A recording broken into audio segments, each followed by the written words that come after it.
My wife just passed away. My father told me to marry another woman just like he did. This started a war between us. I, 26 male, lost my wife, Annie, over a year ago when our two children were only 18 months and 4 years old. She was only 25. Annie and I had two kids who were barely 18 months and 4 years old at the time, almost the exact age I was when I lost my mom. The parallel was chilling, and it forced me to confront the full circle my life had taken. I was only 5 when my mom passed away. It's one of those memories that isn't just a single moment. It's like a shadow that stretched long over my childhood. Growing up, everything seemed a bit grayer, a bit more muted without her. The house was quieter, and Dad was always busy, trying to fill the void her absence left in every corner of our life. He did his best, but you could tell he was just as lost in grief as I was. Even though he tried to hide it behind long hours at work and forced smiles that I remember feeling perpetually confused, too. Why my mom? Why our family? Friends would talk about their moms, their plans for Mother's Day, and it felt like living in a world where everyone else had something precious that I had lost. Birthdays and holidays were the hardest. Dad tried, he really did, but there's a particular kind of emptiness that comes from missing a person who is supposed to be there for those moments. As I grew older, that confusion turned into a deep-seated fear of loss, clinging too tightly to relationships or shying away from them entirely to avoid the potential heartbreak. It wasn't until much later, in my own adult relationships, that I began to understand the depth of my fear. Therapy helped. Talking about her, about the memories and the pain, made it more bearable. Losing Mom so young fundamentally shaped who I am. It made me more empathetic towards others' pain, more aware of the fragility of life. Back then, the world seemed suddenly bigger and more intimidating without my mom. Even though I was too young to comprehend all the ways her passing would impact me, I felt her absence in every part of my daily life. There was an emptiness at home, a silence that wasn't just about the lack of her voice, but about the missing layer of love and security she represented. Annie always had this vivid memory of her dad, how he'd lift her high above his head and make her feel like she could touch the clouds. She was just 6 when he was taken from her, swept away by a sudden illness that none of us were ready to face. That loss carved a deep, aching void in her life, one that shaped her in ways she only sometimes talked about. She grew up determined to be the pillar her dad couldn't be for her, to build a fortress of love for our kids that nothing could penetrate, not even death. But life, as it often does, had other plans. It was a crisp fall morning, much like any other, except Annie wasn't feeling well. We thought little of it at first, a passing bug, we hoped, but it turned out to be much more serious. Within months, we were grappling with a reality that mirrored her deepest fears.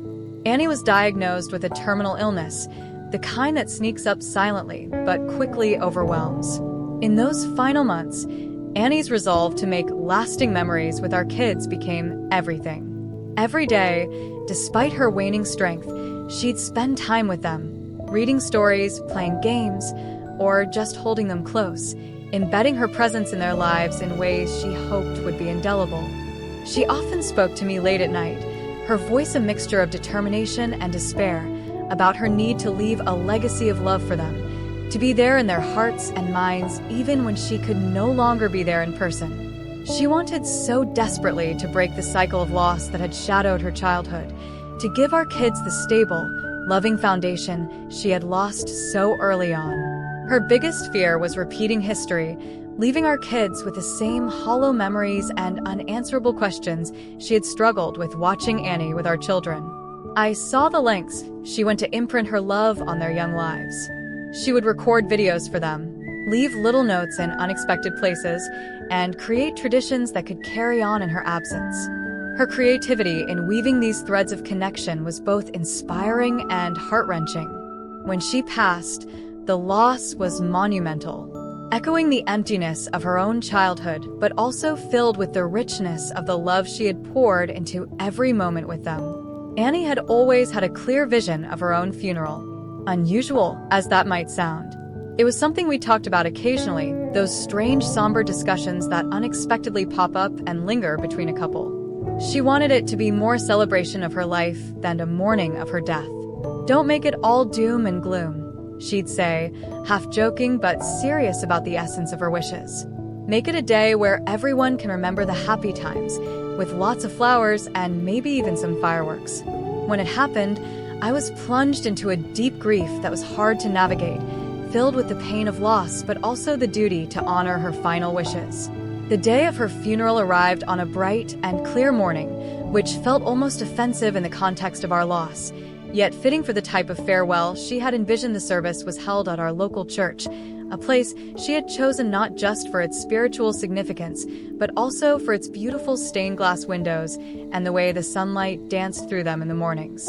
It was here, under the vivid colors cast by the morning light, that friends and family gathered, not in black, but in bright colors, as she had requested. Flowers adorned every surface, wildflowers, her favorite, in vibrant hues of blues, yellows, and reds, creating a tapestry of color that transformed the usually somber space into one that was alive with remembrance and love.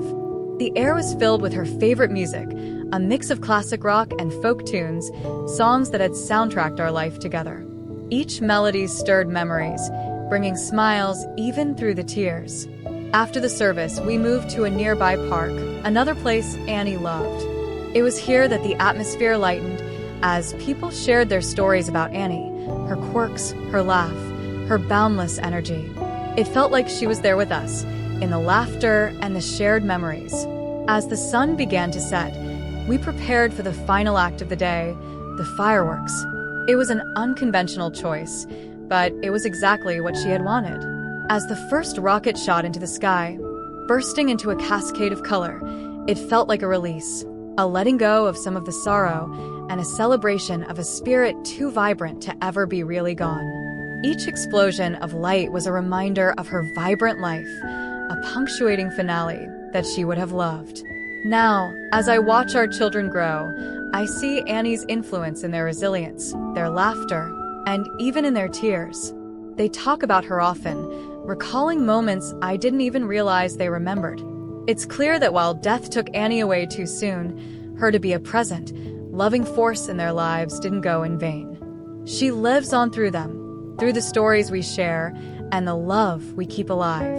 As their father, my role has evolved to not just nurturing them, but also preserving the essence of what Annie wanted for them, a sense of security, love, and the knowledge that they were and always will be cherished, no matter what life throws our way. Now, as I watch my own children, I see that same confusion and loss reflected in their eyes. They look for Annie in simple moments, when they accomplish something small like tying their shoelaces, or when they need comfort after a bad dream. I know those feelings.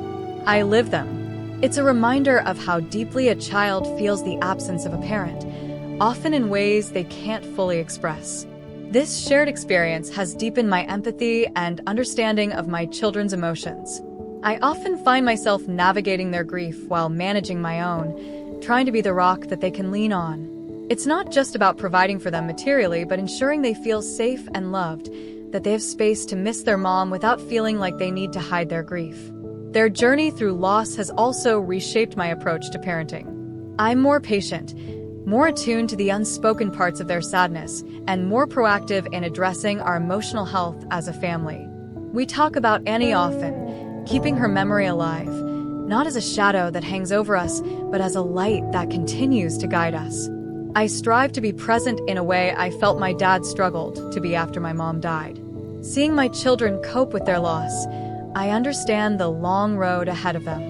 I know the challenges they'll face as they grow up without their mom, but I also see their resilience, and it gives me hope. It reminds me that while the pain of loss never fully disappears, it can be woven into the fabric of our lives, making us stronger and more connected to each other. I've promised myself to be there for them, to help them navigate this journey, and to ensure they never doubt they are loved, both by their mom, whose love continues beyond her absence, and by me, who stands with them every step of the way. After my mom passed away, the house felt suspended in time, with remnants of her life tucked into every corner.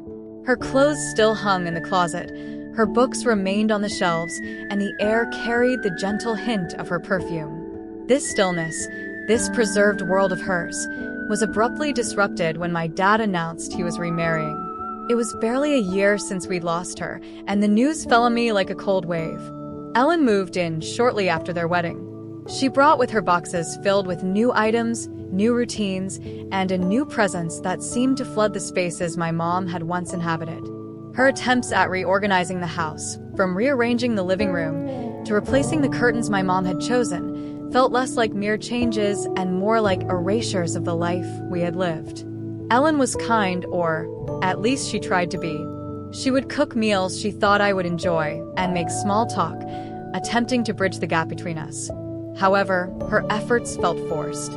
Each kind gesture, no matter how well-intended, felt like an intrusion, as if she was trying to stitch herself into the fabric of a family portrait where she didn't quite belong. I resisted, not out of spite for her as a person, but out of a deep-seated loyalty to my mom's memory and a child's grief that clung stubbornly to the past. The situation at home grew tense. My reactions to Ellen's changes ranged from silent withdrawal to outright defiance. I would put things back where Mom had left them, insist on using the same old dishes instead of the new ones Ellen brought, and avoid spending time in the newly redecorated spaces. I missed the familiarity of my old life, the comfort of knowing every corner held a piece of my mom. My dad, caught between his attempt to move forward and his child's resistance, often became frustrated. Arguments became more frequent. He would accuse me of being unreasonable, of not giving Ellen a fair chance. I saw it differently. I felt he was erasing Mom's legacy, pushing me to forget rather than remember. One particularly heated evening, my dad snapped after finding me rearranging the living room to its original state. "We can't live in a museum," he yelled. "We have to move on, you have to move on." But how could I move on? Mom's shadow was in every laughter that had echoed through these rooms, in every step I took around the furniture she had carefully chosen, in every scent that lingered. The house felt increasingly like a battleground, where every alteration to its old state felt like a loss, a reminder of how swiftly and ruthlessly life could change. Ellen, caught in the middle, gradually stopped trying so hard to win me over, retreating instead into whatever peace she could find with my dad. During those initial months after Ellen moved in, the atmosphere in our home became increasingly strained. I was still grappling with the loss of my mom, often finding solace in old photos and mementos that kept her memory alive. My vulnerability and frequent bouts of tears were a stark reminder of the raw pain that lingered in our home. It was during this time that Dad's demeanor towards me shifted drastically. The few times I showed vulnerability or cried for Mom, he reacted not with comfort but with frustration.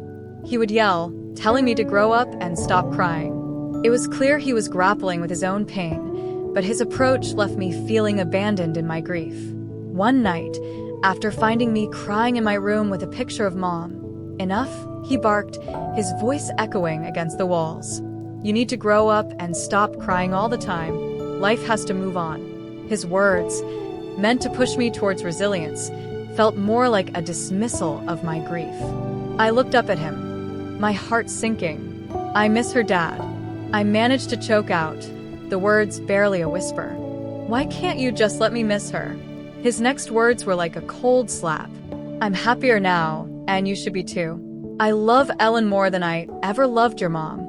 He declared it with a harsh certainty that seemed to seal the growing gap between us. The room fell silent, save for the quiet sobs that I couldn't hold back. Those words, harsh and raw, sliced through the fragile thread of understanding that had tethered us. I felt not just the loss of my mom, but also the creeping loss of my dad, who was now a stranger driven by his own grief and newfound happiness. Those words, harsh and raw, cut deeply, wounding me more than the tears I shed for Mom. As the years passed, the emotional distance grew. Dad was increasingly absent, not just physically but emotionally. My cries for attention, for the affection I missed so desperately, went unanswered. His priorities had shifted, and I felt sidelined, an unwelcome reminder of a past he wanted to forget. Ellen, for all her efforts, could never bridge the gap between Dad and me. It felt like a betrayal, Not just of Mom's memory, but of the father-son bond we should have had. Feeling abandoned and misunderstood, I withdrew into myself. The isolation at home led me to seek solace elsewhere. In books, in school activities, anywhere I could find a semblance of the care and attention I lacked at home. But the impact of those formative years lingered. I harbored a deep-seated mistrust for relationships, fearful of being left behind again, of loving someone who might one day decide I wasn't worth sticking around for. As an adult looking back, I can see that Dad was dealing with his grief in his own flawed way, but the understanding of his pain does little to soothe the resentment and hurt of a child who felt left behind. Now, facing my own challenges as a widower, I'm determined to be the father to my children that I needed when I was their age, one who is present, supportive, and unconditionally loving, no matter what life throws our way. But after Annie died, my dad, he reached out to tell me he hoped I understood him better and cut him some slack for everything. I didn't respond to him at the time because I was in the immediate sense of grief still. Today it's still raw, but I'm in therapy to try and find peace in my life. He reached out to me a few more times and he apologized for his initial message. We met up a few days ago per his request. We met at a quiet cafe, a neutral place that seemed suitable for what was already a tense discussion waiting to unfold. As I sat across from him, still wearing my wedding ring, a stark symbol of my ongoing grief, it didn't take long for the conversation to veer into uncomfortable territory. He noticed the ring almost immediately and took it as a cue to voice his thoughts on moving forward. "You can't keep living in the past," he said. "It's time to think about your future. Maybe start meeting people again." I clenched my jaw, feeling the old frustration simmer. I asked him to drop the subject, but he pressed on, perhaps thinking that pushing me was for my own good. That's when he brought up his own past, his quick remarriage after my mom's death. He explained, not for the first time, but certainly in the most explicit way, how his new wife had brought him happiness, something he thought was impossible after Mom. "I needed that, and I think you do too," he said earnestly. "I thought you'd understand by now, especially with the kids needing a mother figure." His words stung sharply. It wasn't just the suggestion that I replace Annie, but the implication that my grief was somehow a selfish indulgence that I should move past for the sake of the kids. He went further, saying that he hoped I would eventually see the benefit of his choices, that I would stop holding on to my resentment and realize that embracing someone new wasn't a betrayal of my late wife. I told him firmly, "It doesn't work that way. Grieving isn't just something you turn off to make room for someone else. And it certainly doesn't work on a convenient timeline." I could see the frustration in his face, mirroring the anger in mine. "You think I hate you for being happy with her, but it's not about that. It's about how you handled everything when Mom died, how you pushed her memory out, as if it was the only way to be happy again." He was taken aback by my bluntness. Perhaps he hadn't realized how deeply his actions had hurt me, or maybe he had never considered that his path to happiness had left a trail of pain in its wake. Our conversation grew heated, voices raised enough that other patrons shot us wary glances.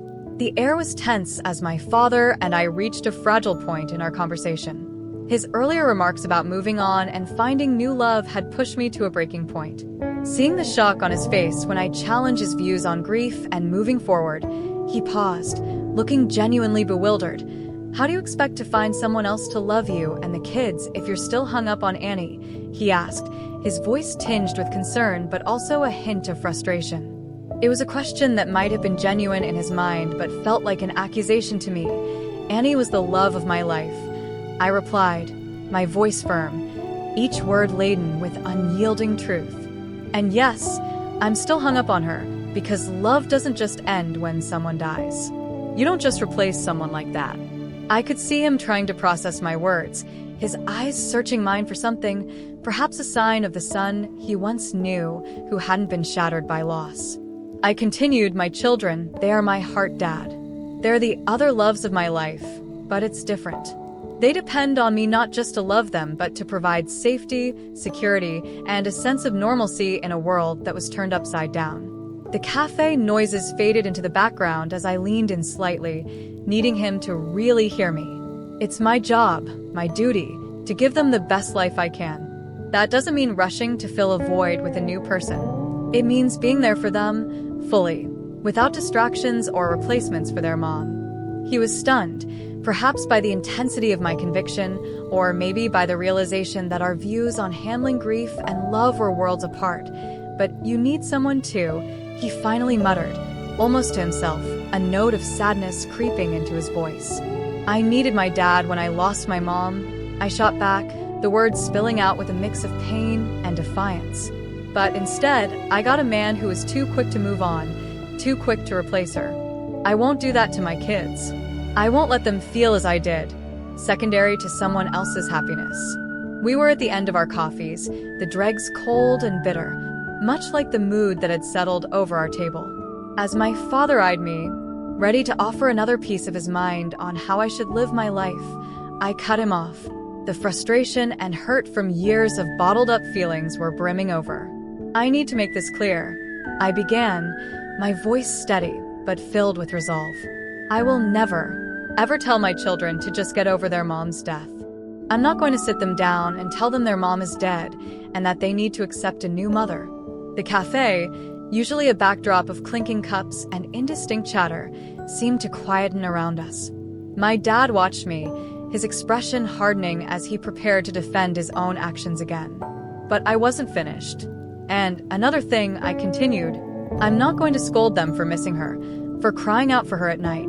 It's normal. They're kids, and they lost their mother. How could I possibly take that grief and make it about someone else's discomfort? That's not what they need. They need a dad who understands their pain, not one who silences it. My dad shifted uncomfortably, his eyes briefly dropping to the table before meeting mine again. You think I don't know that? He muttered, his voice a mix of defensiveness and weariness. I think you forgot it when it mattered. I shot back, unable to keep the edge out of my voice. You remarried so quickly, and it felt like you were trying to erase Mom from our lives.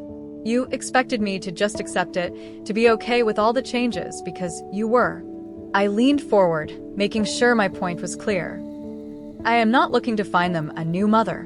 What I am striving to do is to be the best dad I can be, given the shitty hand we've been dealt. I want to give them stability, love, and understanding, not rush to fill a perceived gap with the first person who comes along. I paused, my heart pounding with the intensity of the confession. And I will never, ever make them feel like they are second to anyone else in my life. The way you did with me. You made it clear you loved your new wife more, and I felt like I had lost you too, not just Mom. He finally said something about regret. How he regretted that I couldn't see his perspective, that maybe one day I'd understand. But as I walked away from that cafe, I knew that understanding wasn't just about seeing his point of view. It was about recognizing the deep divides in how we process loss. I wasn't ready to forgive his past actions just because he had found happiness. My path was different, and I needed him to respect that without judgment or pressure. As I drove home, the weight of our fractured relationship heavier than ever, I realized that some gaps might be too wide to bridge, at least for now. The last time I saw my dad at that cafe, it felt like a definitive line had been drawn. In the weeks that followed, he tried to reach out a few times. Texts, couple of voicemails. His voice always held that familiar mix of concern and awkwardness, as if he wasn't quite sure what to say or how to say it without reigniting the flames of our last argument. Each attempt at bridging the gap seemed to remind me of the wide chasm that had formed between us over the years. I wasn't ready to cross it yet, so I responded sparingly, my replies brief and non-committal, until eventually, I stopped responding altogether. The silence that settled wasn't peaceful, but it was necessary. Life went on as it does, filled with the daily routines and crises of raising two kids alone. I threw myself into being a dad, the soccer games, school projects, bedtime stories. Every smile and tear from my kids reminded me of my promise to be the steady presence they needed. I often thought about that conversation with my dad, turning over his words and mine, questioning the harshness of my responses and the rigidness of my stance. Yet every time I considered reaching out, I remembered the feeling of being a kid who felt second best, and I'd retreat, convinced I needed more time. Months turned into a year. The seasons changed, and so did the kids. They grew taller, their faces losing the last traces of toddlerhood. My dad's attempts to connect became a memory almost as distant as the happier times before Mom's death. In the quiet moments late at night, when the house was still and my mind refused to rest, I pondered the cost of my steadfastness. Was holding on to my hurt worth the growing silence between us? It was a chilly evening, the kind that hinted at the approach of winter, as I climbed up to the attic to sort through some old boxes that had been gathering dust. The attic, with its musty smell and beams of moonlight sneaking through the small window, always felt like a capsule of the past, untouched and full of secrets waiting to be rediscovered. As I sifted through the boxes, my hands found an old photo album, its cover worn and slightly faded. Curiosity piqued. I sat down on an old, creaky chair, the album resting heavily in my lap. Flipping it open, I was greeted by vibrant pictures of my mom and dad. They were younger then, full of life and laughter, captured in moments of sheer joy, picnics in the park, beach vacations, and quiet afternoons at home. Each photo was a portal to a time before grief had reshaped our lives, to a family that once was. My finger traced the outlines of those happier days, lingering on the images of my dad with his wide, carefree smile. It struck me then how much I missed him. Not just the physical presence, but the essence of who he had been before tragedy had turned him into someone I could barely recognize, let alone understand. Seeing him so happy and unburdened in these photos made the contrast with his later years even more poignant. A wave of nostalgia washed over me, softening the hard edges of the resentment I'd held onto for so long. It wasn't just my mom I missed, but my dad as he was back then. It dawned on me how much the sorrow had changed him, how it had stolen that joyful person from the photographs and left someone else in his place. Someone consumed by his own grief, making choices I couldn't comprehend. Sitting there in the attic, surrounded by relics of my childhood, I felt the weight of years of misunderstanding and missed connections heavy on my chest. The memories of laughter and love, so vivid in those photographs, seemed at odds with the strained, awkward encounters that had defined our recent years. The realization was a quiet but profound turning point. Maybe there was room for reconciliation, a chance to rediscover the man from those pictures, to understand the journey he had taken from there to here. Perhaps it was time to bridge the gap that grief had widened, to approach him not just as the man who had made decisions I struggled to forgive, but as my dad, who had once been the entire world to a much younger version of me. Resolute, I closed the album, a plan forming in my mind. I would reach out to him, try to initiate a conversation not just about what went wrong, but about what had once been right. It felt like a daunting task, filled with potential for pain but also for healing. As I descended from the attic, leaving the quiet sanctuary of the past behind, I was ready to face whatever came next, armed with newfound understanding and a hopeful heart. It made me think about how the kids would remember these years. Would they see a dad who stood his ground, or one who let old wounds dictate the future? The thought unsettled me enough to consider that perhaps it was time to try a different approach, not for my sake, but for the kids, who deserve to know all facets of their family, even the complicated ones. The next morning, I drafted a message to my dad, simple yet more open than anything I'd sent in a long time. "Let's talk," it read, "when you're ready." I wasn't sure where a conversation might lead us or whether it would heal any old hurts, but I knew it was a start, a small step toward understanding, or at least coexistence, in this new chapter of our lives. As I hit send, the silence I had grown accustomed to seemed a little less daunting, tinted with the possibility of something new.